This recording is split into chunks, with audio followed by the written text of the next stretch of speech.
अनावरण कार्यक्रम में आज हम सब यहाँ उपस्थित हैं। इस गरिमामय समारोह में नेता विपक्ष लोकसभा सांसद माननीय श्री राहुल गांधी जी, प्रमुख अतिथि पूर्व रक्षा एवं कृषि मंत्री शरद पवार जी, कांग्रेस अध्यक्ष मल्लिकार्जुन खड़गे जी, मुख्यमंत्री तेलंगाना माननीय रेवंत रेड्डी जी, विधायक एवं प्रभारी महाराष्ट्र कांग्रेस कमेटी माननीय रमेश चेन्नीथला जी, सांसद एवं महासचिव अखिल भारतीय कांग्रेस कमेटी माननीय केसी वेणुगोपाल जी, सांसद एवं महासचिव अखिल भारतीय कांग्रेस कमेटी माननीय मुकुल वासनिक जी, विधायक एवं भूतपूर्व राज्य मंत्री डॉक्टर विश्वजीत कदम, मंच पर उपस्थित अन्य मान्यवर और जनता जनार्दन, मैं वसुंधरा काशीकर आप सभी का डॉक्टर पतंगराव कदम प्रतिष्ठान एवं स्मारक समिति की ओर से तहे दिल से स्वागत करती हूँ।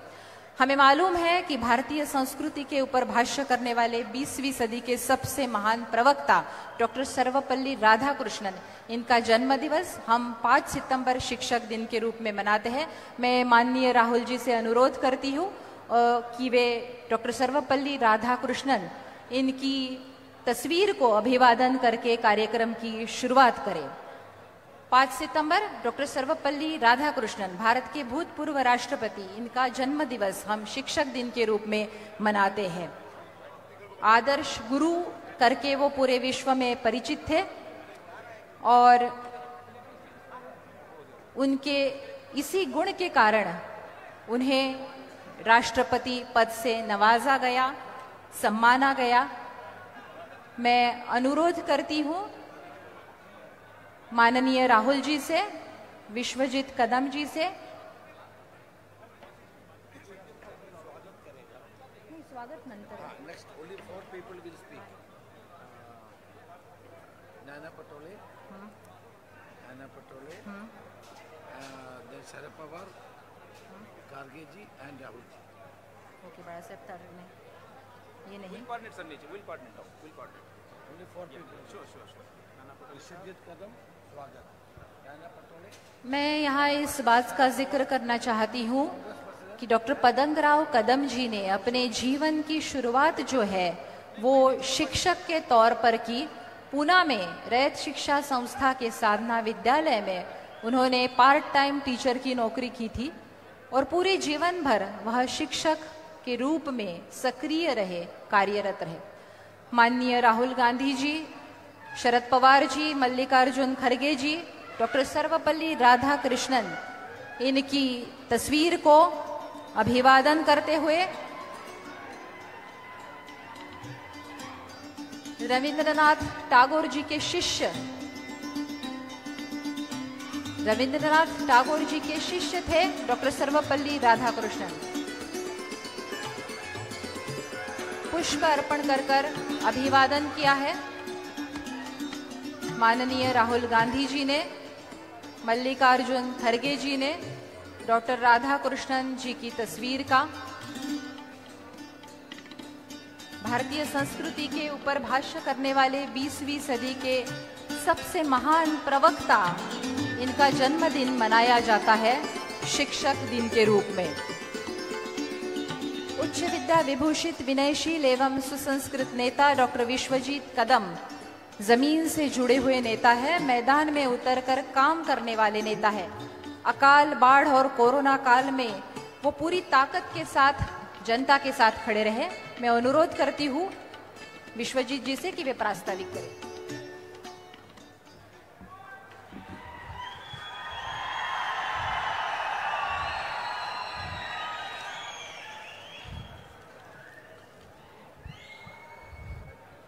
आज के हमारे प्रमुख अतिथि, हमारे नेता, देश के नेता, और जो आज केवल और केवल महाराष्ट्र की पवित्र भूमि को, छत्रपति शिवाजी महाराज की इस पवित्र भूमि को आज नमन करने के लिए, खास करके आज सांगली की इस पवित्र भूमि को नमन करने के लिए यहाँ पे आए हैं, वो हम सब के नेता, देश के लोकसभा के विरोधी पक्ष नेता आदरणीय राहुल जी गांधी जी, यहाँ पे उपस्थित आज अखिल भारतीय कांग्रेस कमेटी के अध्यक्ष, हमारे सबके नेता और जिनके नेतृत्व में आज कांग्रेस पार्टी में हम सब कार्यकर्ता काम कर रहे हैं, आदरणीय मल्लिकार्जुन खड़गे जी, हमारे महाराष्ट्र के और देश के नेता आदरणीय शरद चंद्र जी पवार साहब, यहां पे उपस्थित महाराष्ट्र के ऑल इंडिया कांग्रेस कमेटी के प्रभारी, केरला और हमारे देश के नेता आदरणीय रमेश चेन्नितला जी, यहां पे उपस्थित पूर्व मुख्यमंत्री आदरणीय सुशील कुमार शिंदे साहब, हमारे नेता आदरणीय मुकुल वासनिक साहब, हमारे नेता आदरणीय नाना पटोले साहब, महाराष्ट्र प्रदेश कांग्रेस कमेटी के अध्यक्ष आदरणीय हमारे नेता बाला साहेब थोरात जी, पूर्व मुख्यमंत्री आदरणीय पृथ्वीराज चौहान साहब और कोल्हापुर के हमारे सांसद आदरणीय छत्रपति शाहू महाराज, राष्ट्रवादी के स्टेट के नेता आदरणीय जयंत पाटिल जी, यहाँ पे उपस्थित आदरणीय सांसद रजनी पाटिल जी, यहाँ पे उपस्थित हमारे सांगली के सांसद विशाल पाटिल जी, बंटी पाटिल जी और हम सब के बुजुर्ग नेता सांगली जिला के हमारे नेता आदरणीय मोहनराव कदम दादा, उपस्थित यहाँ पे विरोधी पक्ष नेता आदरणीय विजय वडेट्टीवार जी, आदरणीय नसीम खान साहब, आदरणीय माणिकराव ठाकरे जी, उपस्थित सब सांसद, हमारे विश्वविद्यालय के कुलपति डॉक्टर शिवाजीराव कदम सर, सब सांसद, सब एमएलए, पूर्व मंत्री, उपस्थित भाइयों और बहनों, मुझे बहुत खुशी की बात, मैं बहुत खुश हूं और ये खुशी की बात है हम सब के लिए कि हम सब के नेता, देश के नेता जो आज लोकतंत्र की लड़ाई देश में हम सब के लिए लड़ रहे, आज वो लोकतंत्र की लड़ाई लड़ने वाले हमारे नेता आदरणीय राहुल जी गांधी आज 5 सितंबर की ये शिक्षक दिन के इस समारोह के लिए केवल सांगली की इस भूमि में हम सबके नेता आदरणीय पतंगराव जी कदम साहब के आज लोक तीर्थ ये मेमोरियल का आज अनावरण करने के लिए यहाँ पे उपस्थित है। आदरणीय राहुल जी, मैं मेरा सौभाग्य समझता हूं कि आप सांगली की इस पवित्र भूमि में आए हैं। जिस तरीके से छत्रपति शिवाजी महाराज ने स्वराज की लड़ाई इस भूमि से महाराष्ट्र पर पूरे हिंदुस्तान में लड़ी थी और ये स्वराज्य जो है वो जनता का हमारा राज है, आम लोगों का राज्य है। उस तरह की लड़ाई आज हम देख रहे कि देश में आप लड़ रहे हैं, वो संविधान बचाने के लिए लड़ रहे, वो लोगों की लड़ाई लड़ रहे और हमें यकीन है कि जिस तरीके से छत्रपति शिवाजी महाराज के माध्यम से एक हिंदुस्तान में स्वराज की लड़ाई की शुरुआत हुई थी, उस तरीके से आज आपके माध्यम से इस जो देश में हालात है, महाराष्ट्र में जो हालात है, आपकी प्रेरणा से, आपके नेतृत्व में उसी की तरह की ये लड़ाई हमारे कांग्रेस के कार्यकर्ता और देश की जनता आपके नेतृत्व में लड़ाई लड़ेंगी। आदरणीय राहुल जी, आज मैं बहुत ही खुश हूं, क्योंकि भावनिक हूं, क्योंकि पतंगराव जी कदम साहब ये कांग्रेस पार्टी के सच्चे सिपाही थे। यहां पे बैठे हुए मोहनराव कदम जी ये कांग्रेस पार्टी के सिपाही थे। इन्होंने 1960s और 70s से कांग्रेस की विचारधारा से सांगली डिस्ट्रिक्ट में महाराष्ट्र में काम करने का शुरुआत किया। पंडित नेहरू, आदरणीय श्रीमती सोनिया इंदिरा जी गांधी, आदरणीय राजीव जी गांधी, यहां इसी भूमि के जिसने जन्म लिया, स्वर्गीय यशवंतराव चौहान साहब, स्वर्गीय वसंत दादा, स्वर्गीय यशवंतराव मोहिते भाऊ, इन सब की प्रेरणा लेते हुए पतंगराव जी कदम साहब ने उनकी सार्वजनिक जीवन का प्रयास शुरू किया। आदरणीय सोनिया जी गांधी जी का और उनके साथ खड़ी रही, हमेशा उनके पीछे खड़ी रही और जब भी कांग्रेस पार्टी की सरकार महाराष्ट्र में बनी तो मैडम के माध्यम से, कांग्रेस पार्टी के माध्यम से पतंगराव जी कदम को महाराष्ट्र की लोगों की और जनता की सेवा करने का मौका मिला। मैं आपको बताना चाहूंगा कि आज जो स्थिति आप देख रहे हैं यहाँ पे इस तालुका में, इस कॉन्स्टिट्यूंसी पलूस कड़ेगांव में, यहाँ की स्थिति एक जमाने में बहुत अलग थी। यहाँ में अकाल की स्थिति थी। जब अकाल पड़ा तब आदरणीय श्रीमती सोनिया जी गांधी हमारे यहाँ इस किसान भाइयों को, लोगों को उनके दुख के समय पे उनके साथ खड़ी रही। जब बाढ़ आई थी 2004 में और 19 में, उसी दौरान भी आदरणीय श्रीमती सोनिया जी गांधी में 4 में सोनिया जी गांधी वापस यहाँ पे आई थी और हमारे लोगों के साथ खड़ी रही। आदरणीय श्रीमती सोनिया जी गांधी जी का और हमारे परिवार का, कांग्रेस पार्टी का, ये पिछले 60 साल का एक रिश्ता है। और मैं बताना चाहूंगा, जब मेरे पिताजी बीमार थे, जब सिर्फ उनको पता चला कि मुंबई के हॉस्पिटल में मेरे पिताजी बीमार है, और दूसरे दिन आदरणीय श्रीमती सोनिया जी गांधी पिताजी को मिलने दिल्ली से मुंबई आई थी और हमारे परिवार के साथ उन्हें वक्त बिताया था। ऐसा लग रहा था कि पिताजी सिर्फ उनकी राह देख रहे थे। जब मैडम आके चली गई, उसके 2 दिनों के बाद मेरे पिताजी चल बसे। ये कहने का मतलब है राहुल जी कि आज इतना कांग्रेस पार्टी में उनका लगाव था। जब आप अध्यक्ष बने थे कांग्रेस पार्टी के, वो उनका आखिरी सफर था दिल्ली का। उसके बाद दिल्ली में कभी वो सफर नहीं पाए। आदरणीय राहुल जी, पिताजी का जन्म सीधे साधे किसान परिवार में हुआ। वो उस गांव के पहले 10वीं पास विद्यार्थी थे। खिसे में 7 रुपए लेके उन्होंने पुणे में जाने का साहस किया एक ट्रक में। 3 साल तक वो शिक्षक रहे और उसी स्कूल में रहते थे। दिन में एक बार खाना खाते थे। 1964 में छोटी सी रूम में उन्होंने भारतीय विद्यापीठ का एस्टैब्लिशमेंट किया और उनका एक ही सपना था कि ग्रामीण लोगों को, बच्चों को, किसानों को यहाँ पे इधर शिक्षा का माध्यम मिले। कई साल वो शिक्षा के क्षेत्र में काम करते रहे। लोगों का प्यार था, आशीर्वाद था, मोहब्बत थी, सांगली के लोगों का, पलूसकड़े गांव के लोगों का, और वो चलते बसे। आज आदरणीय इंदिरा जी गांधी, यशवंतराव चव्हाण, इन लोगों का, यशवंतराव मोहिते भाऊ का भी उनको बहुत सपोर्ट मिला और उसके माध्यम से वो राजनीति में जैसे आए तब यहाँ पे उनसे काम करते चले। मुझे कहना है कि 1978 में जब इंदिरा जी का कांग्रेस और कांग्रेस की स्प्लिट हुई थी, तब सांगली जिले से सिर्फ 2 ही लोग इंदिरा जी गांधी के साथ खड़े थे और वो थे मोहनराव कदम और पतंगराव जी कदम। और ये हमारे परिवार का एक रिश्ता रहा है गांधी परिवार से और कांग्रेस पार्टी से। आज राहुल जी, मेरी हिंदी देने के मौका, आज पहली बार मैं आपके सामने हिंदी का भाषण कर रहा हूं। यूथ कांग्रेस का अध्यक्ष था तब मैं करता रहा। मैं इतना ही कहना चाहूंगा आज कि ये जो आज की रैली है राहुल जी, ये इस रैली के माध्यम से पूरे सांगली में नहीं, महाराष्ट्र में आज एक माहौल बनने वाला है। और जिस आप विरोधी पक्ष नेता बनने के बाद हम आपकी कड़ी मेहनत देखते हैं। आप भारत जोड़ो यात्रा चले, देश के गरीबों के साथ, किसानों के साथ, मजदूरों के साथ, हमारे इन सांगली के भाइयों के साथ आप चले। इन सांगली के सब सारे भाई हाथ उठाइए मेरे भाइयों और बताओ कि सब लोग आप राहुल जी के भारत जोड़ो यात्रा में आप उनके साथ चले थे। ये कहने का मतलब है कि पूरा देश, पूरा महाराष्ट्र आपके साथ खड़ा है। और ये जो लोकतंत्र की और ये जो संविधान की लड़ाई बचाने की आप लड़े हैं, हम आपके साथ खड़े हैं। जब मेरे पिताजी का देहांत हुआ राहुल जी, उनको स्टेट फ्यूनरल दिया गया। उन्होंने, स्टेट के पुलिस लोगों ने मुझे भारत का झंडा दिया था। मेरी हालत नहीं थी, मेरी माँ थी, हमारे सब लोग थे वहां पे। मैंने भारत का झंडा लिया, लेकिन सिर्फ भारत का झंडा नहीं मिला। मैं जानता हूं कि उस वक्त मेरे पिताजी ने कांग्रेस पार्टी का भी झंडा मेरे कंधे पे रखा और वो कांग्रेस पार्टी का झंडा लेते हुए आज आदरणीय श्रीमती सोनिया जी गांधी, खड़गे साहब और सबके साथ के और आशीर्वाद से मैं सांगली में काम कर रहा हूं।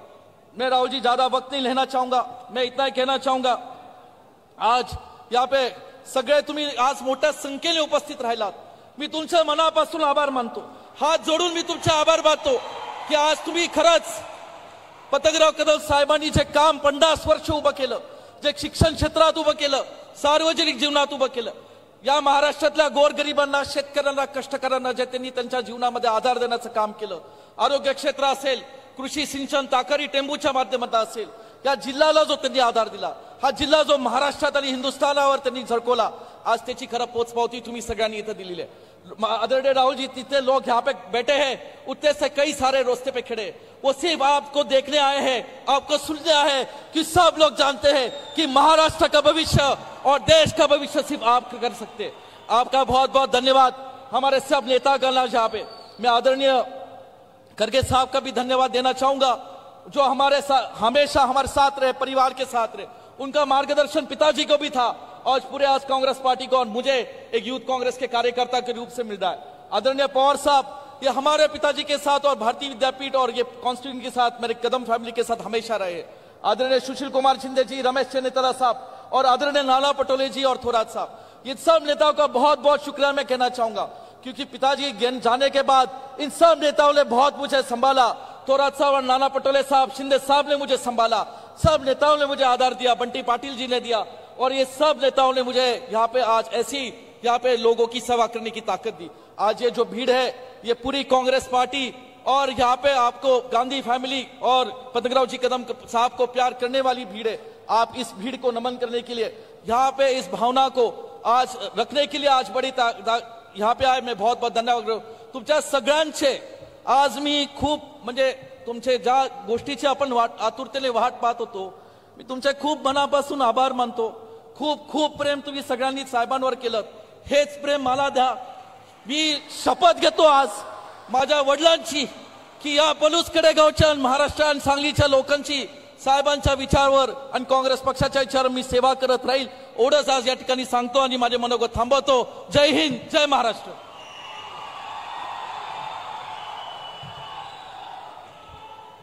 इसके बाद हम मान्यवरों का सम्मान एवं सत्कार करने जा रहे हैं। मैं अनुरोध करती हूँ सांगली जिला कांग्रेस कमेटी से कि वे माननीय राहुल गांधी जी का सम्मान एवं सत्कार करें।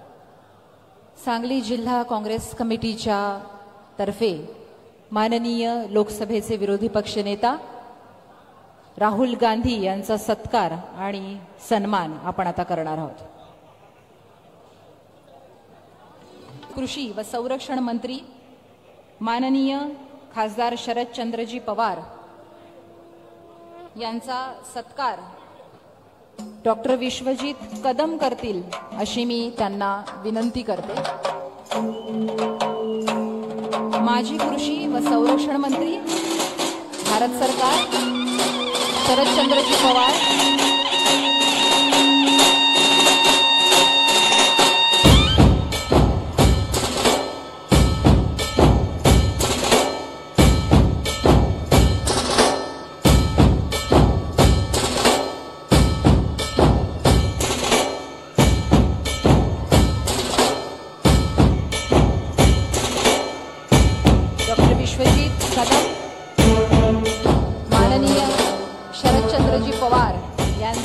सत्कार करताना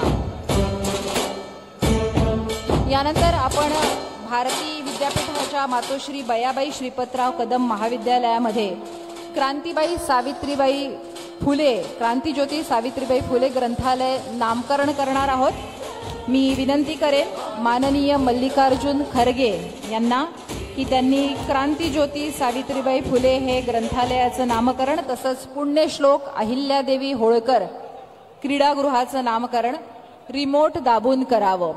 अपन हमने लाइब्रेरी को नाम दिया है क्रांति ज्योति सावित्रीबाई फुले, जो भारत की पहली महिला टीचर थी 1848 में, जिन्होंने पहला स्कूल स्थापन किया महाराष्ट्र में। महात्मा ज्योतिबा फुले उनकी पत्नी, भारत की पहली महिला टीचर।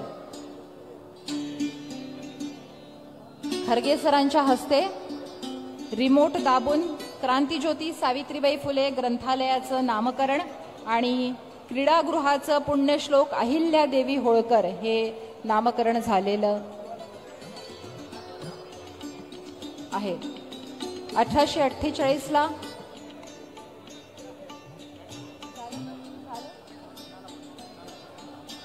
यानंतर मी विनंती करेन महाराष्ट्र प्रदेश काँग्रेस कमिटीचे अध्यक्ष माननीय नानाभाऊ पटोले यांना, त्यांनी आपलं मनोगत व्यक्त करावं।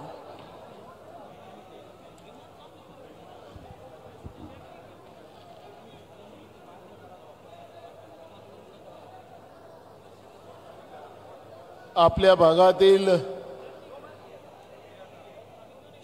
ज्यांनी शिक्षणाचा पाया रोवला, या भागाचा विकास साधला, कोरडवाहू भागाला एरिकेटेड भाग केला आणि या भागाला नंदनवन केलं, अशा महान सुपुत्राचा, काँग्रेसच्या ज्येष्ठ नेत्यांचा, आदरणीय पतंगराव कदम यांच्या पूर्णाकृती पुतळ्याच्या अनावरणाच्या प्रसंगी उपस्थित झालेले आमचे नेते आणि काँग्रेस पक्षाचे राष्ट्रीय अध्यक्ष मल्लिकार्जुन खरगे साहेब, त्याचप्रमाणे लोकसभेचे विरोधी पक्ष नेते आणि आपल्या सगळ्यांचे युवकांचे प्रेरणास्थान राहुल गांधीजी, आपल्या महाराष्ट्राचं राष्ट्रीय नेतृत्व आदरणीय शरदचंद्रजी पवार साहेब, राज्याचे माजी मुख्यमंत्री सुशीलकुमार शिंदे साहेब, राज्याचे माजी मुख्यमंत्री पृथ्वीराज चव्हाण साहेब, विधिमंडळाचे आमचे काँग्रेस पक्षाचे नेते बाळासाहेब थोरात, विरोधी पक्षनेते विजय वडेट्टीवार, आदरणीय राष्ट्रवादीचे प्रदेशचे अध्यक्ष जयंतराव पाटील साहेब, आपल्या सगळ्या महाराष्ट्राचे आपले प्रभारी आदरणीय रमेश चन्नीथलाजी, या मंचावर उपस्थित असलेले आपले सांगलीचे लोकप्रिय खासदार विशाल पाटील साहेब, आणि ज्यांच्या नेतृत्वात पतंगराव कदम साहेबांचा वारसा या भागात नव्हे तर महाराष्ट्रात जे चालवतात ते आपले तुमचे सगळ्यांचे सुपुत्र विश्वजित कदम. मंच फार मोठा आहे, आदरणीय मंच. उपस्थित मोठ्या संख्येनं या ठिकाणी आमच्या माता बहिणी, आमचे सगळे वडीलधारी मंडळी, युवक मित्र आणि पत्रकार बंधू. खरं तर पतंगराव कदम साहेब हे तुम्हा आम्हासाठी प्रेरणास्थान आहे. राजकारणात यायचं असेल तर ज्याच्याजवळ पैसे आहेत तोच राजकारणात येऊ शकतो.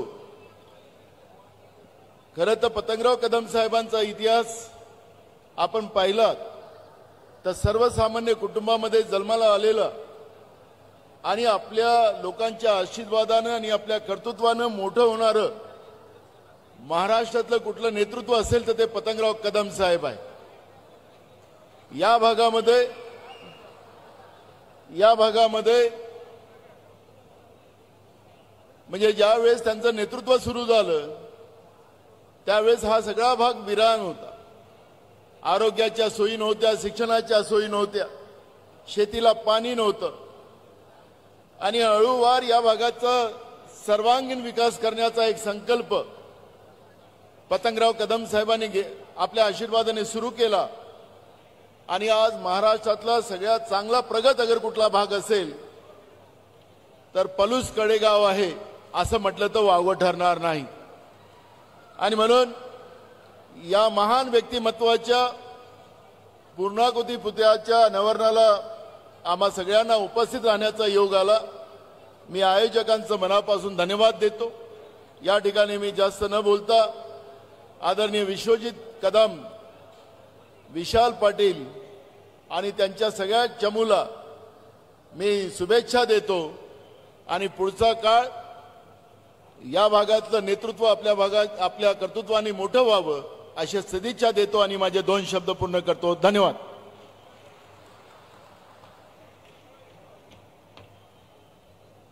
महाराष्ट्र के आर्थिक और सामाजिक परिवर्तन में जिनका अहम योगदान रहा है और अपनी 60 दशक की अत्यंत व्यस्त राजनीतिक करियर के बाद भी जिनका उत्साह बरकरार है वह माननीय शरद पवार जी. मैं अनुरोध करती हूं कि वे सभा को संबोधित करें.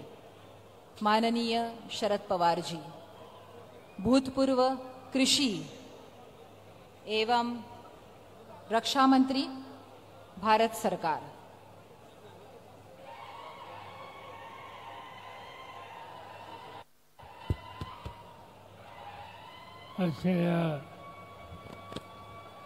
ऐतिहासिक कार्यक्रमों से प्रमुख होंगे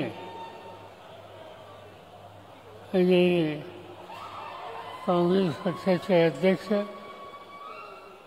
राज्यसभेचे विरोधी पक्ष नेते मल्लिकार्जुन खरगे साहेब,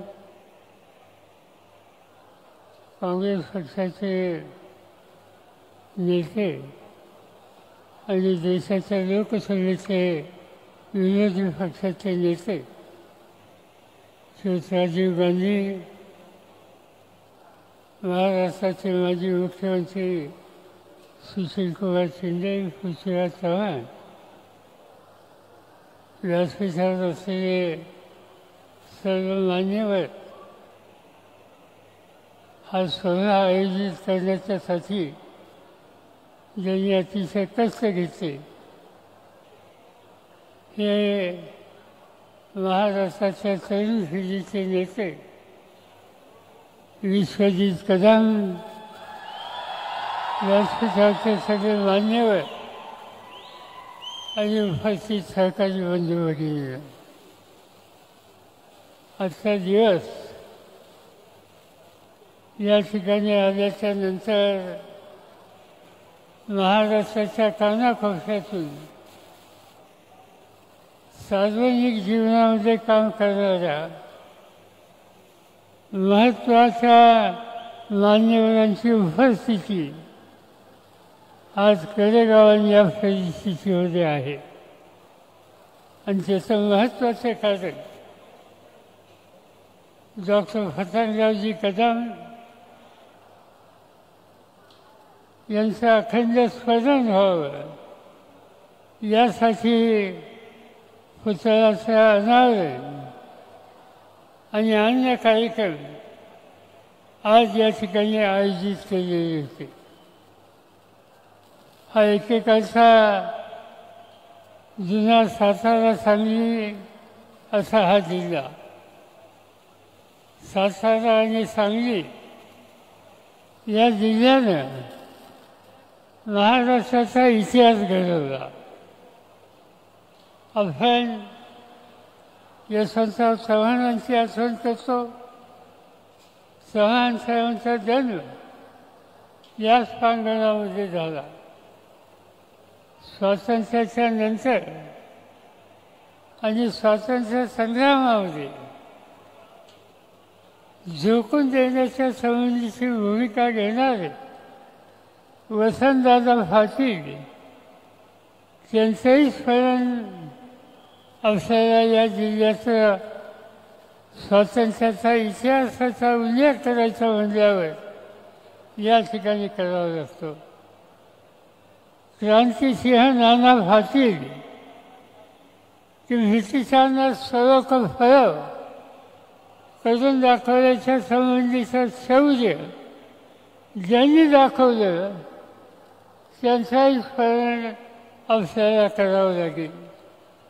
आणि त्यांचे सहकारी जी वफूदार, वि. स. फागे आणि नंतरच्या काळामध्ये राजाराम बापू पाटील अशा अनेकांची नावं या ठिकाणी घ्यावी लागतील की ज्यांनी महाराष्ट्राच्या इतिहासामध्ये मोठं योगदान दिलेलं आहे. हे सगळे नेते स्वातंत्र्याच्या चळवळीचे होते. स्वातंत्र्य मिळाल्याच्या नंतर त्या स्वातंत्र्याचा अर्थ नव्या पिढीच्या अंतःकरणामध्ये जीवनामध्ये यायचं असेल तर आवश्यकता आहे शिक्षणाचा विस्तार. तरुणी भाऊराव पाटील आणि अनेकांची नावं घेता येतील की ज्यांनी सामान्य कुटुंबाच्या मुलामुलींच्या शिक्षणाच्या संबंधी आपलं आयुष्य घालवलं. अण्णांच्या विचाराचं भूमिका स्वीकारून अनेक लोक पुढे आले आणि त्या पुढे येणाऱ्यामध्ये पतंगराव कदमांचा उल्लेख करावा लागेल. रयत शिक्षण संस्थेच्या हडपसरच्या शाखेमध्ये अतिशय कमी वेतनावर काम करण्याच्यासाठी पतंगराव पुण्याला आले. कर्मवीरांचा विचार प्रस्तुत करण्याच्या कामाला सर्वस्वाची भूमिका घेतली आणि तुम्हा सगळ्यांच्या पाठिंब्यानं कर्मवीरांचा आदर्श ठेवून भारतीय विद्यापीठाची स्थापना केली आणि महाराष्ट्राच्या नव्हे तर महाराष्ट्राच्या बाहेरसुद्धा उच्च दर्जाचं शिक्षण नव्या पिढीला मिळेल कसं याची खबरदारी पतंगरावनी घेतली. पतंगराव आम्हा सगळ्यांच्या बरोबर रयत शिक्षण संस्थेमध्ये एक विश्वासानं काम करणारे आमचे सहकारी होते. कधीही त्यांनी कर्मवीरांचा विचार सोडला नाही. रयत शिक्षण संस्थेची बांधिलकी ही त्यांनी अखंड जपली आणि मला आनंद आहे आज त्यांच्या गैरहजेरीमध्ये तीच परंपरा विश्वजित कदम उत्तम रीतीने चालवत आहेत. त्याचं स्वागत आम्हा सगळ्यांना आहे. शैक्षणिक क्षेत्रामध्ये पतंगरावचं काम मोठं होतं हे सांगायची आवश्यकता नाही, पण मला एका गोष्टीचं स्मरण होते की हा सगळा एका काळचा दुष्काळी भाग, त्या दुष्काळी भागामध्ये शेतकऱ्याच्या संसाराला फुलवायचं असेल तर पाण्याची आवश्यकता होती आणि ती पाण्याची आवश्यकता खऱ्या अर्थानं भागवायचं काम मग ते ताकाडीचं धरण असेल, तेंबूचं प्रकल्प असेल, हे सगळे प्रकल्प या भागामध्ये लोकांच्या संसाराला प्रधानशाला मदत करण्याच्यासाठी पतंगरावजी उभे केले आणि दुष्काळ कायमचा हटवण्याच्यासाठी आपण काही करू शकतो या प्रकारचा इतिहास हा त्या ठिकाणी त्यांनी उभा केला. आणि त्यामुळं असं समाजाच्यासाठी प्रचंड काम करणाऱ्या या कर्तृत्वान या भागाच्या सुहृदाचं अखंड स्मरण आज करण्याच्या दृष्टीनं देशाचे दोन्ही विरोधी पक्षाचे नेते आणि महाराष्ट्राच्या कानाकोपऱ्याचे गांधी नेहरूंचा विचार स्वीकारणारे सर्व मान्यवर आज या ठिकाणी आहेत. याचा मला मनापासूनचा आनंद आहे. आपण या कार्यक्रमाला हजर राहिलो, पण पतंगरावचा आदर्श, पतंगरावची विकासाची दृष्टी, पतंगरावचं शिक्षणाच्या क्षेत्राचं योगदान हे करण्यासाठी आज विश्वजित प्रयत्नाची फराकाचा करतोय. तुमची माझी सगळ्यांची शक्ती साथ आणि प्रोत्साहन विश्वजितच्या फाशीची राहील हीच खात्री या ठिकाणी जाहीरपणाने देतो आणि माझे 2 शब्द संपवतो.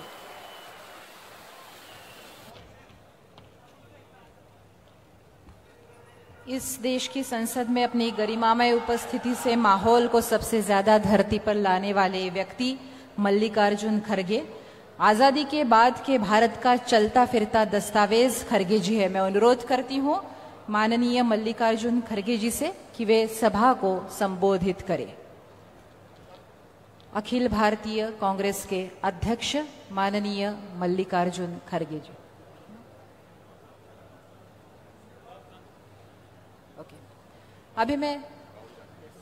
अभी मैं उस नेता को आमंत्रित करने जा रही हूं जिसने अपनी अनंत ऊर्जा से समाज के प्रत्येक तबके के प्रति मित्र भाव और भारत को जानने में अपनी दीवानगी में एक तूफान खड़ा कर दिया. यह एक ऐसे व्यक्ति है जो अपनी आलोचना के प्रति निरपेक्ष रहे. मैं आमंत्रित करती हूं माननीय राहुल गांधी जी को, लोकसभा नेता विपक्ष, देश के युवाओं के आशा के केंद्र.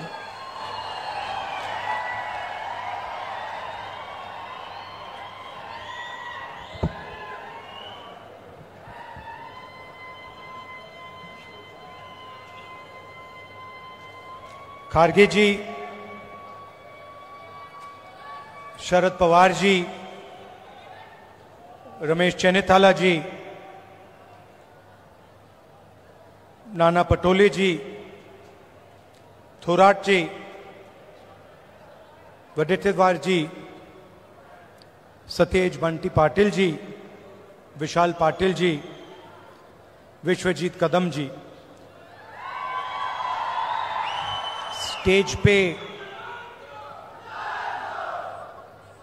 सीनियर वरिष्ठ नेता, कांग्रेस पार्टी के और गठबंधन के नेता, भाइयों और बहनों, कांग्रेस पार्टी के हमारे बब्बर शेर कार्यकर्ताओं,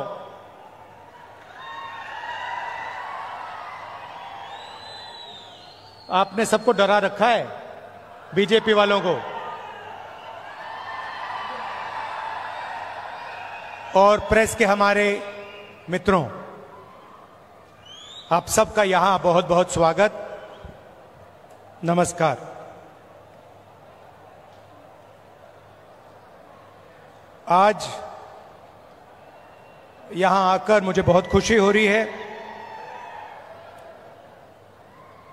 कदम जी की याद में हम यहां आए हैं। उन्होंने अपनी पूरी जिंदगी कांग्रेस पार्टी को, महाराष्ट्र को, देश को दी, विकास का काम किया, शिक्षा का काम किया, और कांग्रेस पार्टी के साथ पूरे दिल से पूरी जिंदगी भर वो खड़े रहे। जब इंदिरा गांधी जी चुनाव हारी थी, तब भी कदम जी उनके साथ थे। 2 बजे रात को उनकी मीटिंग ऑर्गेनाइज की थी, 2 बजे रात को पब्लिक मीटिंग ऑर्गेनाइज की थी। तो आज हम उनकी याद करते हैं। महाराष्ट्र प्रोग्रेसिव स्टेट है। अलग अलग लोगों ने यहां पर प्रोग्रेसिव काम किया, जनता को एक साथ लेकर इंस्पायर किया, और वो लोग महाराष्ट्र को रास्ता दिखाते हैं। बहुत लंबी लिस्ट है। शिवाजी महाराज जी, शाहू महाराज जी, फूले जी, अंबेडकर जी, इन सब ने महाराष्ट्र को नहीं मगर पूरे देश को जीने का तरीका, प्रगति और इंस्पिरेशन दिया। और मैंने खारगे जी से आज कहा, कांग्रेस प्रेसिडेंट हैं, तो अंदर की बात आपको बताता हूं। हम जैसे ही लैंड किए तो मैंने खारगे जी से कहा कि खारगे जी, मैंने एक बात नोटिस की है। तो उन्होंने कहा, क्या? मैंने कहा, मैं आपके साथ कर्नाटक जाता हूं तो आप बहुत खुश हो जाते हो। जैसे ही आप जहाज से उतरते हो, चेहरे पे मुस्कान होती है। मगर मैंने एक और बात देखी है, जब आप महाराष्ट्र आते हो तब भी आप बड़े खुश होते हो, आपके चेहरे पे मुस्कान होती है। तो 1 सेकंड में उन्होंने जवाब दिया, राहुल, महाराष्ट्र में कांग्रेस पार्टी की विचारधारा बहुत गहरी घुसी हुई है, इसलिए जब मैं यहां आता हूं मुझे खुशी होती है। यहां पे विचारधारा कांग्रेस की है, अंबेडकर जी की है, शिवाजी महाराज, फूले जी की है, और इसीलिए मुझे यहां आकर उतनी ही खुशी होती है जितनी मुझे कर्नाटक में जाकर होती है। और यही मेरी फीलिंग है। जब भी मैं महाराष्ट्र आता हूं, मुझे लगता है कि ये जो प्रदेश है हमारी विचारधारा का गढ़ है, फाउंडेशन है, और आप लोगों के डीएनए में हमारी विचारधारा है। और लड़ाई विचारधारा की है। जो आप हिंदुस्तान में देख रहे हैं, यह सिर्फ पॉलिटिक्स नहीं है। पहले पॉलिटिक्स चलती थी, राजनीति चलती थी।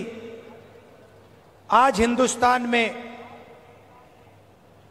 आइडियोलॉजिकल लड़ाई चल रही है, विचारधारा का युद्ध चल रहा है। और एक तरफ कांग्रेस पार्टी और ये सब महापुरुष, और दूसरी तरफ बीजेपी। हम सोशल प्रोग्रेस चाहते हैं, हम सबको जोड़कर एक साथ आगे ले जाना चाहते हैं, और वो चाहते हैं कि चुने हुए लोगों को हिंदुस्तान का पूरा फायदा मिले, दलित दलित रहे, पिछड़े लोग पिछड़े रहें, आदिवासी आदिवासी रहें, और जो जात का ढांचा है वो वैसा का वैसा रहे। ये हम दोनों के बीच में लड़ाई है, और ये आपको पूरे देश में दिखेगी। वो नफरत फैलाते हैं, हिंसा फैलाते हैं, एक धर्म को दूसरे धर्म से लड़ाते हैं, एक जात को दूसरी जात से लड़ाते हैं, एक भाषा को दूसरी भाषा से लड़ाते हैं। मणिपुर देखिए, पहली बार हिंदुस्तान की हिस्ट्री में सिविल वॉर जैसा माहौल बना हुआ है, मगर आज तक 1.5 साल हो गया, आज तक हिंदुस्तान के प्रधानमंत्री मणिपुर नहीं गए, जा ही नहीं सकते, क्योंकि वहां पे बीजेपी के लोगों ने आग लगाई। तो ये लड़ाई चल रही है। भारत जोड़ो यात्रा में कन्याकुमारी से हम कश्मीर चले। लोग कहते हैं कि राहुल गांधी कन्याकुमारी से कश्मीर चला। नहीं, मैं अकेला नहीं चला था, लाखों लोग हमारे साथ कन्याकुमारी से कश्मीर चले थे। महाराष्ट्र में, केरल, तेलंगाना, उत्तर प्रदेश, मध्य प्रदेश, हर प्रदेश के लोग चले थे, और एक लक्ष्य था जो एक लाइन में हमने कह दिया, नफरत के बाजार में मोहब्बत की दुकान खोलनी। हमें नफरत की राजनीति नहीं चाहिए, नफरत का हिंदुस्तान नहीं चाहिए, हमें मोहब्बत की राजनीति चाहिए, मोहब्बत का हिंदुस्तान चाहिए। हम भाईचारा देखना चाहते हैं, हम एक दूसरे की इज्जत करना चाहते हैं। यह फर्क है। आप देखिए, देश के कोने कोने में ये लोग नफरत फैलाते हैं, और ये नई चीज नहीं है, ये सदियों से कर रहे हैं, और ये विचारधारा की लड़ाई भी पुरानी है। आज ये लड़ाई कांग्रेस पार्टी और बीजेपी के बीच में है। इससे पहले यही लड़ाई फूले जी ने लड़ी, यही लड़ाई शिवाजी महाराज ने लड़ी। विचारधारा उनकी और हमारी मिलती है। उनकी विचारधारा में और कांग्रेस पार्टी की विचारधारा में कोई फर्क नहीं। चाहे वो अंबेडकर जी हों, शाहू जी महाराज हों, शिवाजी महाराज हों, फूले जी हों, अगर आप उनको पढ़ें, उनके आइडियाज को देखें, समझें, तो आपको पता लगेगा कि फूले जी के आइडियाज, अंबेडकर जी के आइडियाज, शिवाजी महाराज के आइडियाज हमारे कॉन्स्टिट्यूशन में आज है। और चुनाव में हमने साफ कह दिया कि लड़ाई विचारधारा की है। बीजेपी के लोग हिंदुस्तान के संविधान को खत्म करना चाहते हैं। सीधी सी बात है, आप देख लीजिए, जहां भी ये अपने लोग डाल सकते हैं वहां ये अपने लोग डाल देते हैं। चाहे वो इलेक्शन कमीशन हो, चाहे वो शिक्षा के इंस्टीट्यूशंस हो, लीगल सिस्टम हो, ब्यूरोक्रेसी हो, ये मेरिट नहीं देखते हैं। आज हिंदुस्तान में इनकी आंखों में एक ही तरीका का मेरिट है। अगर आप आरएसएस के हो तो मेरिट है, अगर आरएसएस के नहीं हो तो आपके लिए इन संस्थाओं में कोई जगह नहीं। और हर रोज ये कॉन्स्टिट्यूशन पर आक्रमण करते रहते हैं। कोई ना कोई नया तरीका ये निकालते रहते हैं। हमने जाति जनगणना की बात की। हमने कहा कि देखिए, देश में पता लगाना है कि किसकी कितनी आबादी है और किसका कितना हक बनता है। मैंने कुछ गलत बोला? सही बोला ना कि यह पता लगाना है, अलग अलग वर्ग के लोग हैं, ये कितने हैं, इनकी आबादी कितनी है और इनका हक क्या है और कौन सी संस्थाओं में इनके लोग हैं। एक प्रकार से हम स्नैपशॉट लेना चाहते हैं कि हिंदुस्तान में आज क्या हालात हैं। बीजेपी के लोग एकदम कहते हैं नहीं। हमने दबाव डाला, न्याय यात्रा की, और पहले ये सारे के सारे लोग कहते थे कि जाति जनगणना के हम खिलाफ हैं। आरएसएस के लोग कहते थे, बीजेपी के लोग कहते थे, इनके नेताओं के बयान हर रोज आते थे कि जाति जनगणना नहीं होना चाहिए। हमने दबाव डाला और कुछ दिन पहले कंफ्यूजन में आरएसएस कहती है कि हां, जाति जनगणना जरूरी है। अगर आप आज कह रहे हो कि जाति जनगणना जरूरी है, तो पिछले 6 महीने में आप क्या कह रहे थे? मैं आपको बता रहा हूं, पार्लियामेंट में हमने कहा है, पार्लियामेंट के फ्लोर में, लोकसभा में मैंने कहा है, कुछ भी हो जाए, जाति जनगणना करवाएगी कांग्रेस पार्टी, करवाएगी, हमारा गठबंधन करवाएगा। क्योंकि हम जानना चाहते हैं, हम देश की सच्चाई समझना चाहते हैं। इस देश के धन का फायदा किसको हो रहा है, कौन से वर्ग को हो रहा है, किसको नहीं हो रहा है, यह हम जानना चाहते हैं और यह हम काम करवा के दिखाएंगे। भाइयों और बहनों, आज हमने कदम जी की मूर्ति का उद्घाटन किया और जब मैं वहां था, मैं सोच रहा था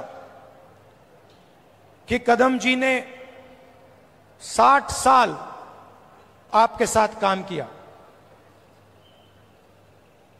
ट्रांसपेरेंसी के साथ, मोहब्बत के साथ उन्होंने काम किया, ईमानदारी के साथ उन्होंने काम किया। 60 साल में उन्होंने आपसे कभी माफी नहीं मांगी। क्यों नहीं मांगी? क्योंकि जरूरत नहीं पड़ी।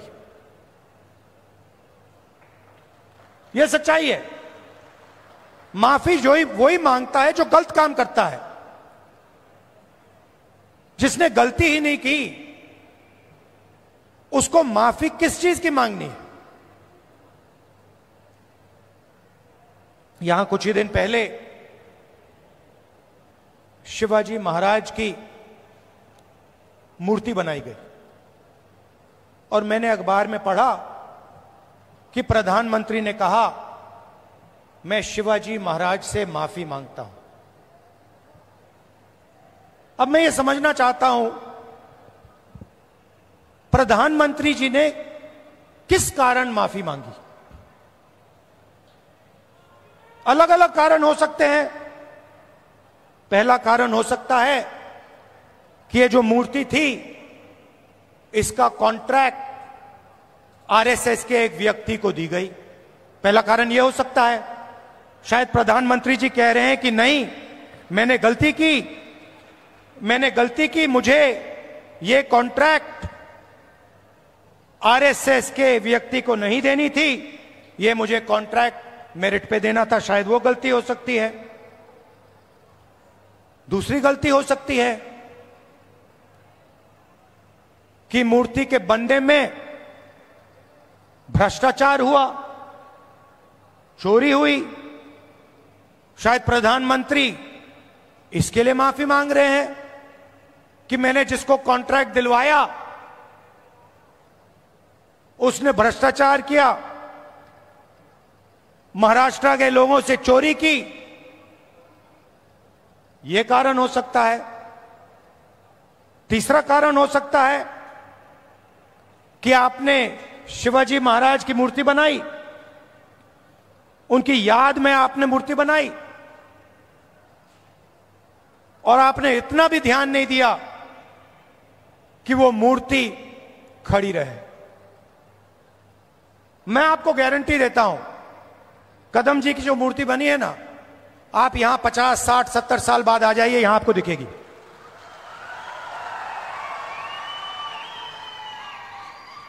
और शायद सबसे बड़े महापुरुष शिवाजी महाराज जी की मूर्ति बनती है और कुछ ही दिनों में भ्रष्टाचार के कारण, गलत व्यक्ति को कॉन्ट्रैक्ट देने के कारण वो मूर्ति गिर जाती है।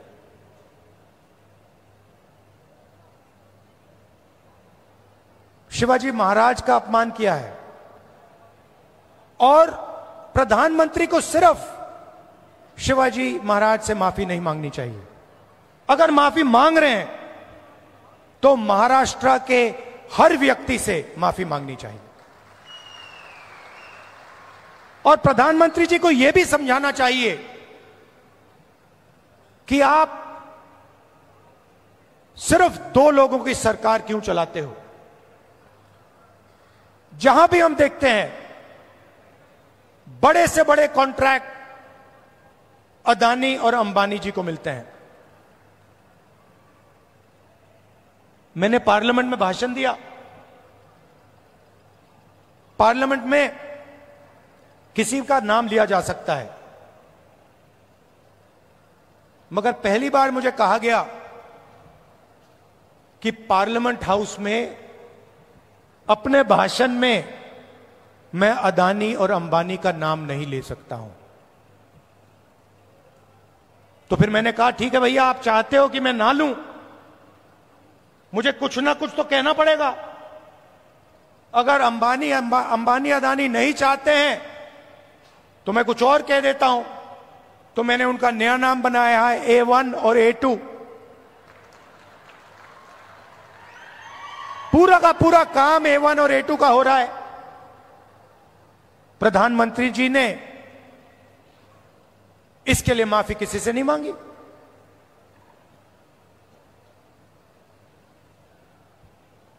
काले कानून आए, किसानों से उनका हक छीनने वाले कानून, 700 किसान शहीद हुए।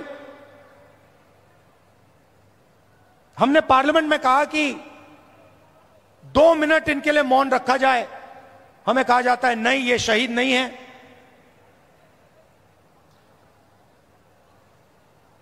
दो लोगों को फायदा पहुंचाने के लिए हिंदुस्तान के सारे स्मॉल और मीडियम बिजनेसेस को खत्म कर दिया।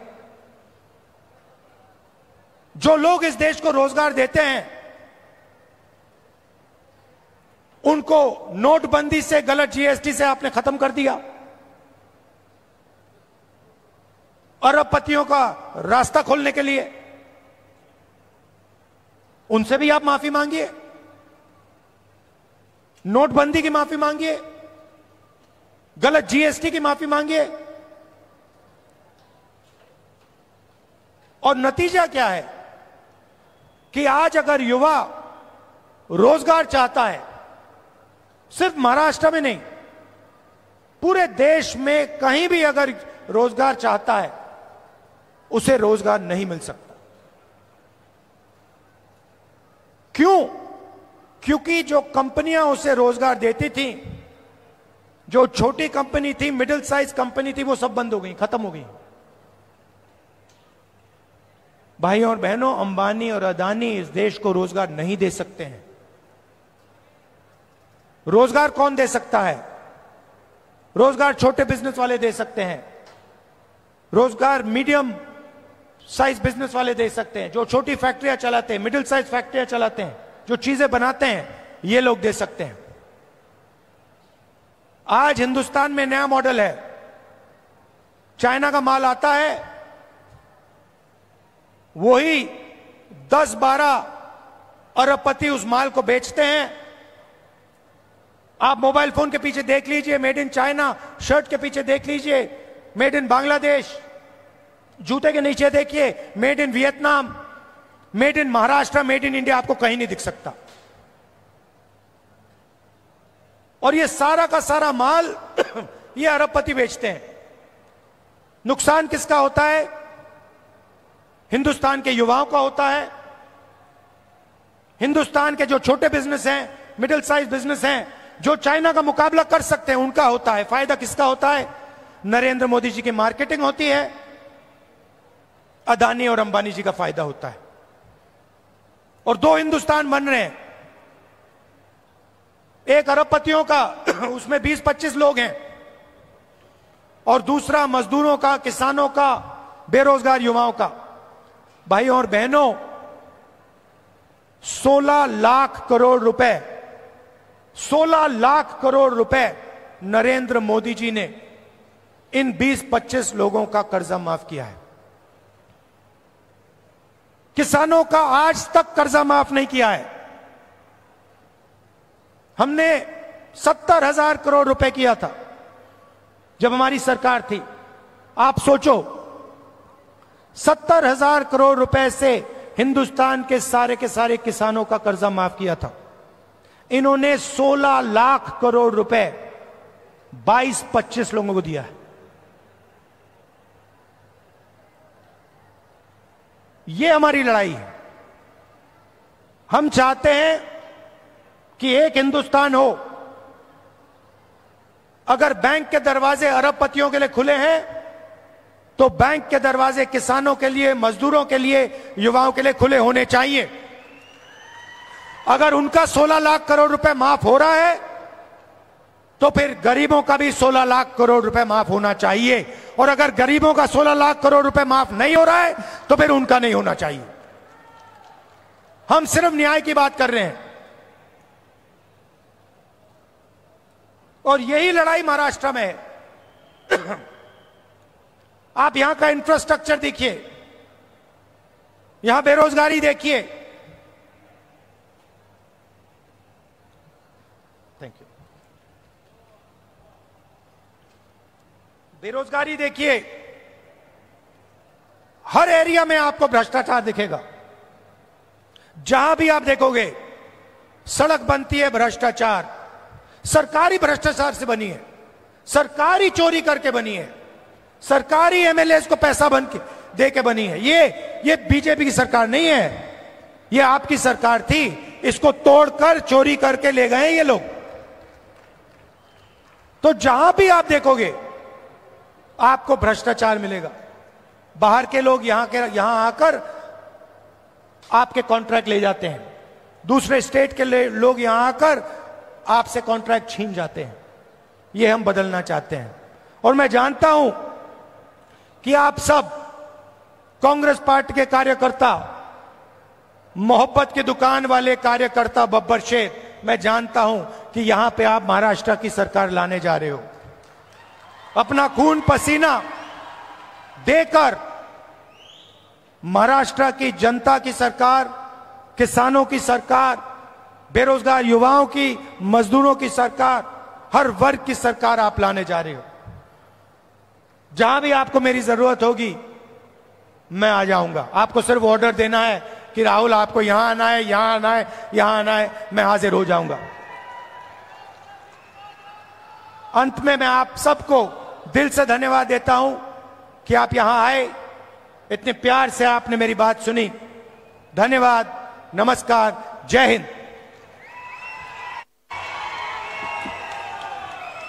राहुल गांधी जी की भारत जोड़ो यात्रा या आज़ादी के बाद का कांग्रेस का सबसे बड़ा जनसंपर्क अभियान, इसका वर्णन किया जाए तो अतिशयोक्ति नहीं होगी। और भारत को समझने की बड़ी ईमानदार कोशिश उन्होंने इससे की है। इसके बाद मैं आमंत्रित करने जा रही हूं मल्लिकार्जुन खड़गे जी को। मैं अनुरोध करती हूं कि वे सभा को संबोधित करें। इस देश की संसद में अपनी गरिमामय उपस्थिति से माहौल को सबसे ज्यादा धरती पर लाने वाले व्यक्ति मल्लिकार्जुन खड़गे जी।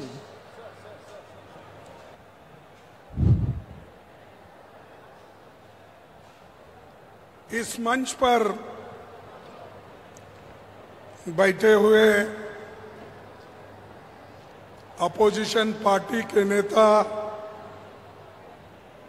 कांग्रेस पार्टी के वरिष्ठ नेता श्री राहुल गांधी जी, सीनियर लीडर वरिष्ठ नेता श्री शरद पवार जी, रमेश चेन्निताना जी, नाना पटोले जी, सुशील कुमार शिंदे जी, पृथ्वीराज चौहान जी, बाळा साहेब थोरात जी, विजय वडेट्टीवार जी, बसून घ्या, सतेज बंटी पाटील 5 मिनिटच आहेत, बसून घ्या, विशाल पाटिल जी, सर्वांना विनंती, बसून घ्या, और मंच पर बैठे हुए सारे नेतागण और यहाँ पर पधारे हुए भाइयों बहनों, मेरे किसान भाइयों, माताओं, युवा लीडर्स और मीडिया के मेरे दोस्तों, मैं ज्यादा वक्त आपका नहीं लेना चाहता हूं, क्योंकि अभी तो हमारे सभी नेता आपके सामने अपनी बात रखी है। मैं महाराष्ट्र के लोगों को और महाराष्ट्र के विचारधारा को पहले से ही समझता हूं। छत्रपति शिवाजी महाराज, छत्रपति शाहू जी महाराज की ये धरती है, इस धरती को मैं प्रणाम करता हूं। लोकमान्य तिलक, महात्मा फुले, सावित्रीबाई फुले और बाबा साहब डॉक्टर अंबेडकर जैसी कई विचारधाराओं के और समाज सुधारकों ने इस विचारधारा को जो फैलाया है वो सिर्फ महाराष्ट्र वालों ने किया है। इस धरती के सपूत और कांग्रेस पार्टी के नेता, पूर्व उप प्रधानमंत्री वाईबी चौहान, वसंत दादा पाटिल समेत सभी प्रमुख नेताओं को यहाँ पर मैं नमन करता हूँ और उन्होंने जो योगदान दिया है उससे ये महाराष्ट्र बन चुका है। थोड़ी देर पहले हमने डॉक्टर पतंगराव कदम जी की मूर्ति का लोकार्पण किया और उनकी याद में बना हुआ संग्रहालय के भी हमने लोगों को समर्पित किया। पतंगराव जी शून्य से शिखर तक पहुंचे। उनका जीवन एक साधारण शिक्षक की सफलता की कहानी है। ये आम लोगों के लिए प्रेरणा स्रोत है। एक गरीब किसान परिवार में पैदा होकर मेहनत और विजन के बूते उन्होंने शानदार काम शिक्षण क्षेत्र में किया और इस भाग के लोगों को उन्होंने अपना योगदान दिया। सांगली से दिल्ली तक ये शिक्षण क्षेत्र फैला हुआ है, हर क्षेत्र में है। केजी से लेकर यूजी तक और सभी लोग इस संस्था को इतना प्रेम करते हैं कि खासकर किसान लोग यहाँ पर जो शिक्षण लेते हैं, उनके बच्चे शिक्षण लेते हैं, उसको बहुत याद करते हैं और उनके सुपुत्र विश्वजीत कदम भी उन्हीं के रास्ते पे चल रहे हैं। उन्होंने उस संस्था को संभाला है, आगे लेके चल रहे हैं और हमारे पार्टी के ओर से वो जो बार बार चुन के आ रहे हैं, ये उनका पिताजी का आशीर्वाद है और शिक्षण संस्था में उन्होंने जो काम किया उसका एक बहुत बड़ा इतिहास है। तो भाइयों, मैं यही कहना चाहता हूं, विश्वजीत कदम जी यंग है, एनर्जेटिक है और उन्होंने अपने असेंबली क्षेत्र में मैं सुना 1,40,000 से उन्होंने जीता है। यानी करीब जो मोदी पार्लियामेंट में जीता है उतने ही वोटों से उन्होंने असेंबली में जीता है। मोदी पार्लियामेंट में उन्होंने जीता 1,70,000 से, लेकिन इन्होंने एक ही असेंबली में 1,40,000 वोटों से जीता। ये बहुत बड़ी बात है, ये आपकी देन है और आपका आशीर्वाद है। अगर आपका आशीर्वाद नहीं होता तो कोई भी पॉलिटिक्स में, कोई भी इस क्षेत्र में यशस्वी नहीं बनता। तो इसीलिए जो पतंगराव जी ने 1964 में अपनी संस्था शुरू की, वो संस्था बहुत अच्छी चल रही। मैं अभी शरद पवार जी से बात किया, वो बोले, मैंने पूछा कब उन्होंने ये संस्था शुरू की, तब पवार जी बोले, हम सब एक ही दफा शिक्षण संस्थाएं प्रारंभ की और बड़े बड़े हमने इस क्षेत्र में कामयाबी की है। पतंगराव शुगर फैक्ट्री बनाए, पतंगराव डीसीसी कोऑपरेटिव बैंक्स में भी उनका अच्छा योगदान है। हर ये जो भारतीय विद्यापीठ स्थापित किए, आज दिल्ली में भी ये चमक रही है।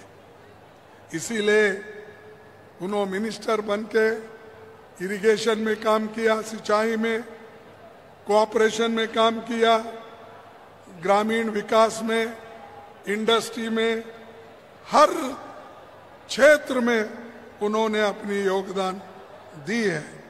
और उनका जो आज पुतला देखा मैं, वो पुतला ऐसा पुतला नहीं जो मोदी ने उद्घाटन किया वो गिर गया। शिवाजी महाराज हम सबके चाहते हैं और इस देश को सेवा करने में, लड़ने में, देश के लोगों को मजबूत करने में जो शिवाजी महाराज काम किए, उनका पुतला मोदी का हाथ लगते ही गिर गया। वो एक ही नहीं गिर गया, कहां फूल का उद्घाटन किए, अहमदाबाद में वो फूल गिर गया। अयोध्या में राम मंदिर का उद्घाटन किए, वो सब टपक रहा है। सुने नहीं आप? टपक रहा है। तो जहां पर भी वो गए हैं, चुनाव के दृष्टि से गड़बड़ी में सब कुछ बना लेना, उद्घाटन करना और उसके बाद 6 महीने में, 8 महीने में वो बिल्डिंग सब गिर रहे हैं। तो ये मोदी जी वोटों के लिए ये काम करते हैं। ये अच्छा रहो, बिल्डिंग अच्छी रहे, इसके बारे में मालूमात नहीं लेते। अरे उनके पास सब चीजें तैयार रहती है। प्राइम मिनिस्टर जब आता है उद्घाटन करने के लिए, यहाँ के अधिकारीगण, यहाँ की सरकार, सब लोग देख रेख करना चाहते हैं। मैं समझता हूं इसमें कोई कमी है तो गड़बड़ी हुई। जो एक तो जिस आर्किटेक्चर ने बनाया, उन्होंने ये मूर्ति बनाई क्योंकि उनको कहा गया मोदी जी आ रहे हैं, जल्दी करो जल्दी करो। जल्दी में शिवाजी का पुतला गिर गया और महाराष्ट्र का जो नाम था आज सारे देश में बदनाम हुआ। आज जो पतंगराव की मूर्ति ठहरी है वो इसी महाराष्ट्र के आदमी ने, सुतार ने बनाया है। सुतार मैं समझता हूं जलगांव के हैं,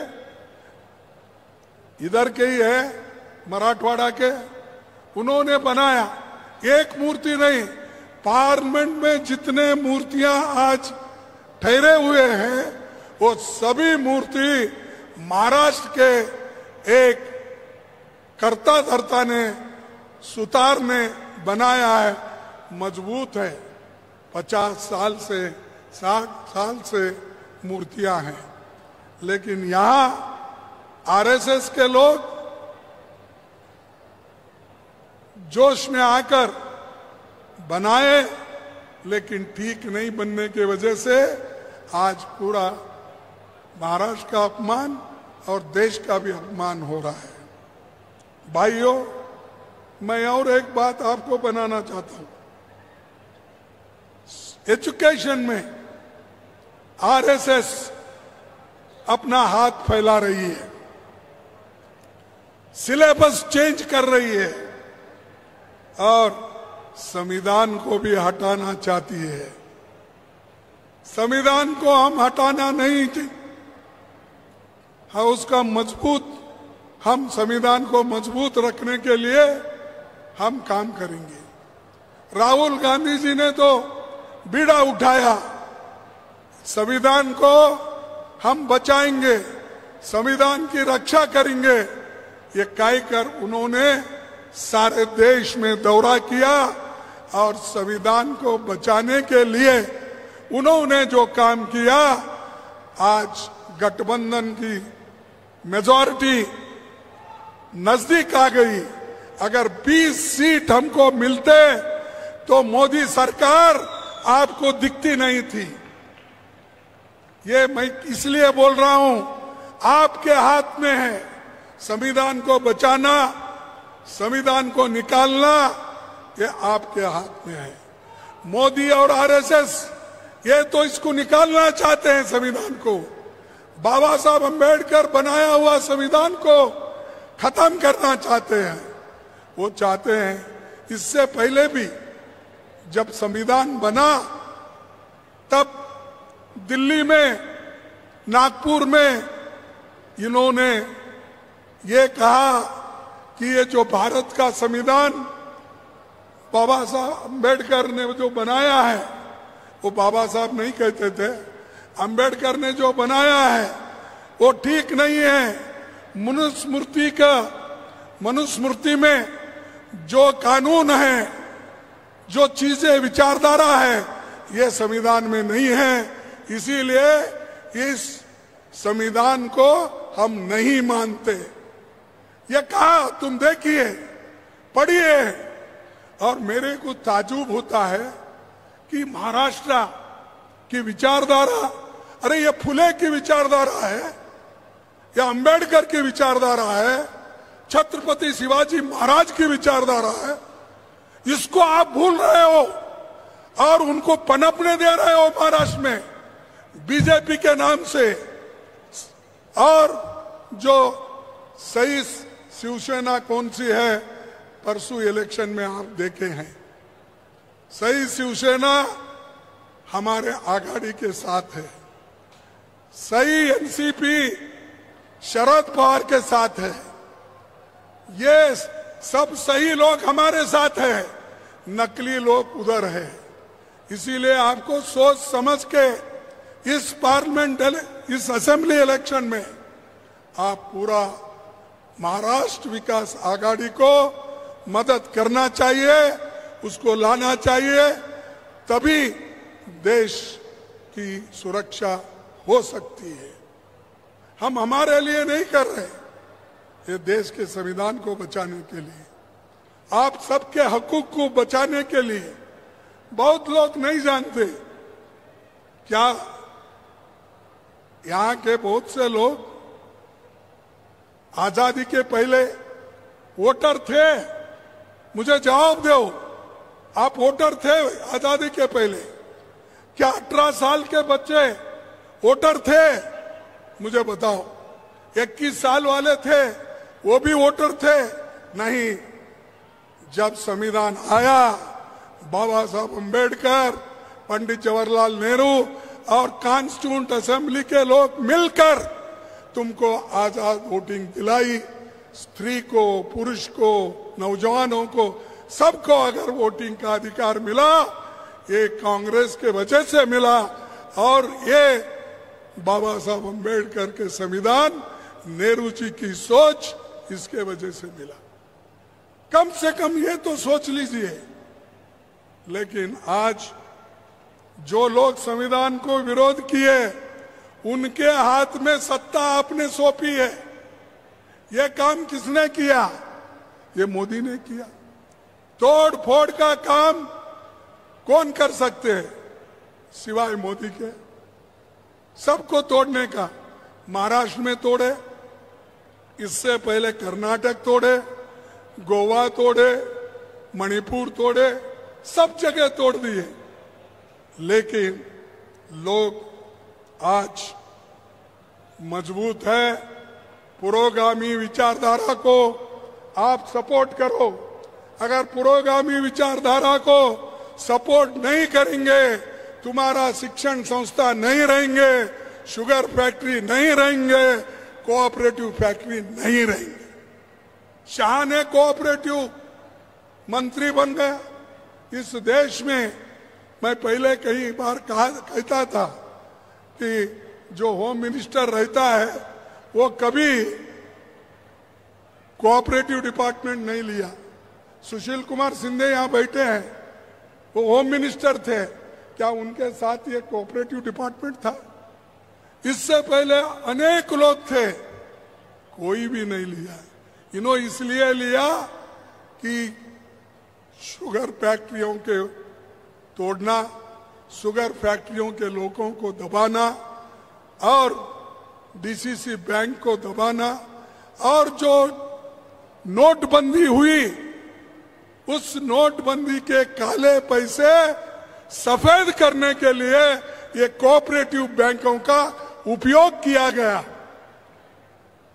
ये असल है। चोरी का माल वहां पर छिपाने के लिए ये लिया गया। और वही लोग बोलते हैं, ऐसे लोगों से आप दूर रहना चाहिए। और शिक्षण सबसे बड़ा मुद्दा है देश के लिए। इसीलिए बाबा साहब अम्बेडकर ने हमेशा ये कहा, शिक्षित बनो, educate then organise and agitate. शिक्षण लो, संगठन बनाओ और अन्याय के विरुद्ध तुम लड़ो। ये उनका संदेश था। ये आज भी महाराष्ट्र के इस भाग के लोगों का यही संदेश है।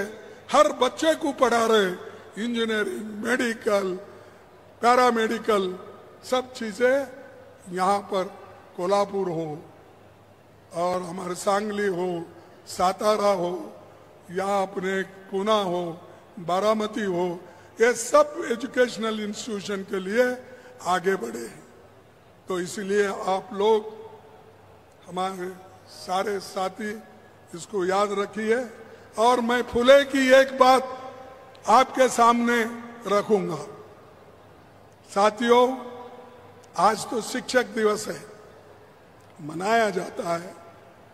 इस मौके पर मैं महात्मा ज्योतिबा फुले की पंक्ति को याद करता हूं।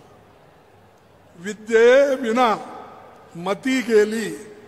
काय गेला? मती बोले तो क्या है मालूम? विद्ये विना मती गेली, मती विना नीति गेली, नीति विना गति गेली, और गति विना वित्त गेले, वित्त विना सूत्र खचले, इतके अनर्थ एका अविद्येने केले। यानी जिसके पास विद्या नहीं है वो कुछ भी काम का नहीं है। और विद्या के शूद्रों को नहीं मिला आसानी से। ये संविधान आने के बाद सब शूद्रों ने स्कूल खोला, कॉलेज खोला, इंजीनियरिंग कॉलेज खोला, मेडिकल कॉलेज। इसका तो याद रखिए। अरे जो लोग तुम्हारे को नजदीक आने नहीं देते थे, पढ़ने नहीं देते थे, पढ़ना है तो मनुस्मृति को लेकर वही पढ़ते थे, दूसरे कोई नहीं पढ़ते थे। लेकिन हमको याद नहीं है। अरे हम स्कूल के बाहर बैठते थे, आपको याद नहीं है। आप अंदर अभी आ गए तो आपको नजदीक नहीं बिठाते थे, वो भी आपको याद। फिर क्या याद रखेंगे आप? ऐसा ही राज इस देश में आरएसएस और बीजेपी लाना चाहती है। ऐसे ही राज, ऐसे ही शिक्षा, मनु की शिक्षा विचारधारा को ये शिक्षण क्षेत्र में लाना चाहते हैं। इसके लिए आप मजबूत बनना है, इसके लिए डेमोक्रेसी को आप टिकाना है। अगर डेमोक्रेसी को आप टिकाएंगे नहीं तो समझिए कि हमको बुरे दिन आने वाले हैं। भाइयों, ये जो मैं आपसे कह रहा हूं, ये दिल से कह रहा हूं, क्योंकि हम लोग पिछले का याद नहीं रखेंगे। जो हमारे लिए लड़े हैं, आजादी के लिए लड़े हैं, इनके लिए हमको याद रखना है। और आजादी आने के बाद जो आज मेवा खाते बैठे हैं, उनको आप कहना चाहिए, भाइयों बस मेहनत करा मुर्गा, अंडा खाया फकीर, ऐसा होता है, तुम्हारा बस करो। मेहनत तो अपने लोग किए, कांग्रेस के लोग किए, और जो लोग लड़ते हैं वो किसी को डरते नहीं। अब राहुल गांधी जी ने हमेशा अपनी बात रखने में कभी डरे नहीं और डरेंगे भी नहीं। और पार्लियामेंट में जब उन्होंने बात शुरू की अपोजिशन पार्टी के नेता के रूप में, तब सब कुछ उन्होंने बताया। सब भगवान के साथ उन्होंने बोला शंकर जी कैसे हैं, क्या बोलते हैं, किस विचारधारा के, गुरु नानक कैसे हैं और पैगंबर कैसे हैं। हर नेताओं के, हर जो धर्म के मुखिया हैं, उनके फोटो देखकर सब लोग परेशान हो गए। ये मोदी कभी अपेक्षा नहीं किए थे। मोदी जी हमेशा सिर्फ अपने विचारों से चलते हैं।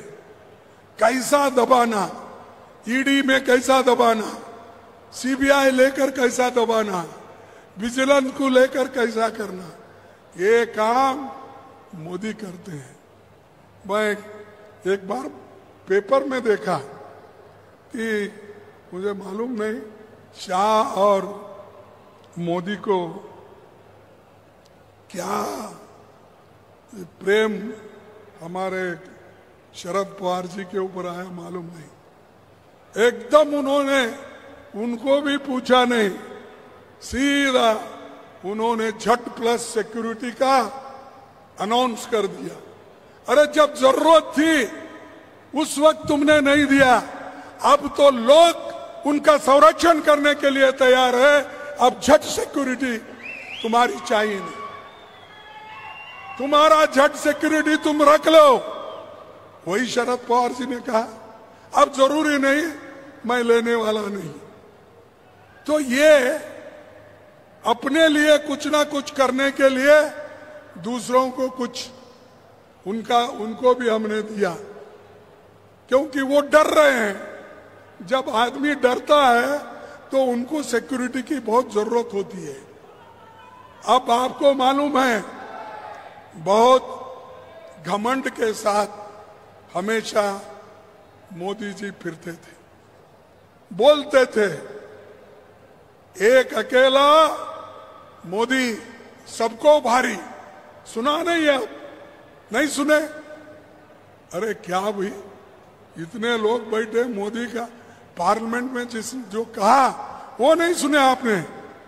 एक अकेला सब पे भारी मोदी, उन्होंने खुद ही बोलते थे, अब बोल रहे हैं। ये शक्ति आपकी है, आपके शक्ति के वजह से आज हम मजबूत अलायंस बनाकर पार्टी एक संगठन करके हमने बनाया है। तो इसीलिए आप लोगों का आशीर्वाद हमारे लिए बहुत जरूरी है और खास करके महाराष्ट्र में हमारी आघाडी बहुत मजबूत है। आमची आघाडी फार मजबूत आहे, त्याला कोणी हलवणार नाही। आम्ही टक्कर द्यायला तयार आहोत आणि तिन्ही पार्टी मिळून जे काम आज करत आहोत आणि राहुल गांधीजींनी जे सगळ्यांना एक मंत्र दिले की डरो मत, कोणी भ्यायचं नाही। तुम्ही भीला, डर गए तो मर गए, उठेंगेच नाही। त्यासाठी तुम्ही एक होऊन ह्या इलेक्शन मध्ये जसं तुम्ही पार्लमेंट इलेक्शन मध्ये एक होऊन आम्हाला सगळ्यात जास्ती सीट दिला आघाडीला, त्याचप्रमाणे आघाडीची सरकार आणा आणि महाराष्ट्रात सुख संपत सगळं येते। ते सगळे भांडून आलेत, त्यांच्याकडे काही नाही आणि सगळे नकली पार्टी आहेत। आता बीजेपी हे करू लागला प्रयत्न कसा तोडाव, कसा पैसे देऊन वोट घ्यावं। मला वाटतं एक स्कीम काहीतरी त्यांनी काढलंय असं सांगितलंय। कोणता स्कीम ते? बहीण, हा, अरे 2000 रुपये पैसे देऊन ते एक योजना काढली ना त्यांनी, सगळ्या स्त्रियांना देणं आणि त्या पैसा दिल्यामुळं ते महिला त्यांना वोट देतील, स्त्रिया त्यांना वोट देतील, ह्या समजुतीनं ते लोक पैसे द्यायला सुरू केले। अहो तुमचं 2000 रुपये बघता, 2000साठी तुमचं स्वाभिमान विकता, महाराष्ट्राचा स्वाभिमान गिरवी ठेवता, मोदीकडे गिरवी ठेवता तुम्ही। 2000साठी 1000साठी मोदीला तुम्ही गिरवी ठेवता महाराष्ट्रात। त्यासाठी पैसेला ठोकर मारा आणि एक होऊन हे महाराष्ट्र विकास आघाडीला निवडून आणा। आमची सरकार येईल, तुम्हाला जे पाहिजे ते आम्ही करून देऊ आणि महाराष्ट्र जे उभे आहे यांच्यामुळे उभं राहिलं नाही ते। याच्या पाठीमागे मी सांगितलं, चव्हाण होते, दादा होते, शरद पवार केले, पतंगराव केले, अनेक लोक शिंदे केले, किती लोकांचं नाव घेऊ। अरे यांनी तयार केलेला माल मसाला आणि ते आता हे क्लेम करू लागले, यांच्या हातून काही होणार नाही। काही करेल तर आम्हीच करू आणि आमच्यामुळं देशात अगोदरपासून शेतकरीकडे आम्ही लक्ष दिले आणि शुगर फॅक्टरीज आणि सामान्य जनताला शिक्षण देण्याचं काम हे सगळं आम्ही केलंय। म्हणून ते आम्ही धैर्याने सांगू शकतो। तुम्ही काय केलं सांगा, फोडणं आणि तोडणं, दुसरं काही काम नाही। त्यासाठी जास्त मी न सांगता एवढंच सांगतो। आणि आता इलेक्शन येऊ लागलेत, हरियाणामध्ये इलेक्शन आहेत आणि जम्मू काश्मीरमध्ये आहेत, महाराष्ट्रामध्ये आहे, त्याच्यानंतर झारखंडमध्ये आहे। हे सगळे इलेक्शनमध्ये आम्ही जिंकतो। जिंकल्यानंतर महाराष्ट्र अगर जिंकलं सारा देश जिंकेल। महाराष्ट्र जर जिंकेल सारा देश जिंकेल आणि मोदीची सरकार थोड्याच वेळात जाईल. इथली सरकार बीजेपीचं तर खतमच होईल, पण मोदी सुद्धा डगमगून तो सुद्धा जाईल. एवढंच विनंती तुमचं करतो. तुम्ही सगळे लोक एक होऊन आम्हाला पाठिंबा द्या, सहकार द्या आणि तुमच्या आशीर्वादानं आम्ही चांगली सरकार महाराष्ट्रात बनवू. नमस्कार. जय हिंद, जय भीम, जय महाराष्ट्र. काय झालं? सांगली जिल्ह्याच्या बहुजन समाजाच्या वतीनं राहुल गांधी यांना गोंगड आणि काठी आणि खरगे साहेबांना ढोल देऊन या ठिकाणी त्यांचं स्वागत करण्यात येत आहे. यानंतर कार्यक्रमाचं आभार प्रदर्शन खासदार पाटील सर करतील अशी मी त्यांना विनंती करते. स्वर्गीय यशवंतराव चव्हाण साहेबांच्या जन्मभूमी, वसंतदादांची कर्मभूमी आणि स्वर्गीय डॉक्टर पतंगराव कदम साहेबांच्या कर्तृत्वाने पावन झालेल्या या कडेगाव तालुक्यात खास करून कदम साहेबांच्या लोकतीर्थ या स्मारकाच्या लोकार्पण सोहळ्यासाठी आवर्जून उपस्थित राहिलेले देशाचे काँग्रेस पक्षाचे अध्यक्ष, राज्यसभेचे विरोधी पक्ष नेते माननीय खासदार मल्लिकार्जुन खडगेजी, माननीय खासदार विरोधी पक्ष नेते राहुल गांधीजी, माननीय खासदार महाराष्ट्राचे माजी मुख्यमंत्री माननीय शरदचंद्र पवारजी, नानाभाऊ पाटोलेजी, सुशीलकुमार शिंदेजी व मंचावर उपस्थित असलेले कदम साहेबांवर प्रेम करणारे असंख्य नेते या सांगली जिल्ह्यातच नव्हे तर अखंड महाराष्ट्रातनं कदम साहेबांवर प्रेम करणारे इथं उपस्थित असलेले सर्व सामान्य कार्यकर्ते, काँग्रेस पक्षावर, महाविकास आघाडीवर प्रेम करणारे कार्यकर्ते, आपल्या सर्वांना आपण ह्या कार्यक्रमात सामील झाला याबद्दल तुमच्या सर्वांचे आभार मानतो. या ठिकाणी तुम्हाला सर्वांच्या वतीनं मी राहुलजींना आणि खडगे साहेबांना आश्वासन देतो, पवार साहेबांना आश्वासन देतो की महाराष्ट्रात तुमच्या सगळ्यांच्या ताकदीनं पुन्हा एकदा काँग्रेस, राष्ट्रवादी काँग्रेस, शिवसेना, महाविकास आघाडीचं सरकार हे महाराष्ट्रात निश्चित आणणार आणि त्यात सिंहाचा वाटा हा काँग्रेस पक्ष डॉक्टर विश्वजित कदम यांच्या नेतृत्वाखाली घेणार. महाराष्ट्रात नव्हे तर सांगलीत 8च्या 8 आमदार हे आपल्या महाविकास आघाडी निवडून येणार. पुन्हा एकदा आपल्या सर्वांना खूप खूप आभार.